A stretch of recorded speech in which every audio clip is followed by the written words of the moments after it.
Hi everyone, this is Tyler from Orats, and today we're going to be going over the new Market Intelligence tab and how you can use the largest trades table to help develop a trading thesis. The largest trades table shows hundreds of the largest trades made on the market today, sorted by the contract size divided by the average option volume over the last 20 days. This is going to show you the largest relative trades, but if you wanted to see the largest trades by dollar amount, you can change the sort. This table can help us develop a trading thesis. By sorting different columns, analyzing the trade history, and looking at similar large trades, we can make an educated guess about the intention behind the sizable trade. I like to start by sorting on contracts minus open interest, because this is going to show us trades that were likely opened rather than closed. If a large amount of contracts were traded with very little open interest, then it's a strong indicator that this trade was opened, which is helpful knowledge for our trading thesis. Let's take a look at the flex trade, which is the second row down. If we click on the row, we can pull up the same trade in the trade sidebar and analyze it from there. It's a bullish trade with a relatively normal market width, and you can see how it got more expensive since yesterday's close, primarily due to the delta. We can dive into this further by clicking the Trade History tab to open the intraday movement of the trade. The trade history shows the price movement of the trade every minute of the trading day, as well as indicators for Greeks and implied volatility.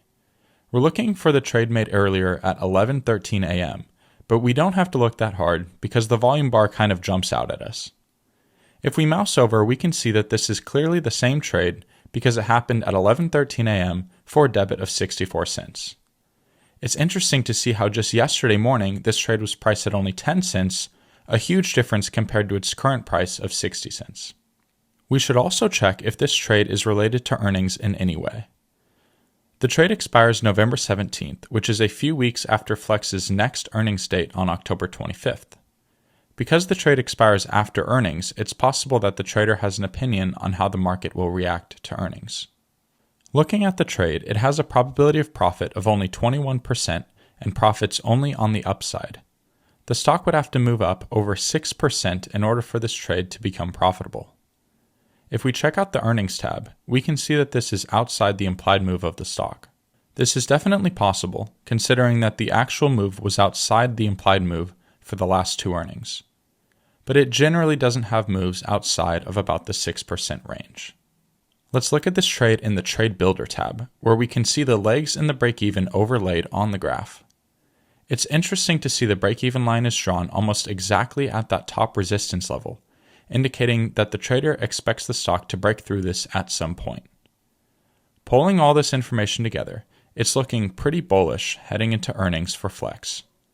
Considering that this trade is long vega and volatility will increase heading into earnings, it looks like the trader could be playing the bullish stock movement and bullish IV and can exit before the earnings IV crush. Lastly, we want to check if there were any other large trades made on Flex today that either support or contradict our thesis. We can do this by sorting on the symbol and scrolling to find Flex. You can see there are 3 other trades. It's hard to tell if the long puts are opening or closing because the contract size is close to the open interest.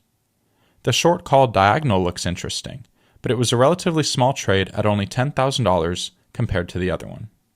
Jumping down below, we can look at some market-wide visuals for top movers, unusual volume, earnings, and dividends. We see Flex showing up prominently in the unusual volume report, which is no surprise due to the number of large trades that we saw in the table above. I also like to look at the earnings report to see if there are any matching symbols in the large trades table. That's it for this video. If you have any questions about the Market Intelligence tab or any other tools in the dashboard, feel free to leave a comment below or email support@orats.com.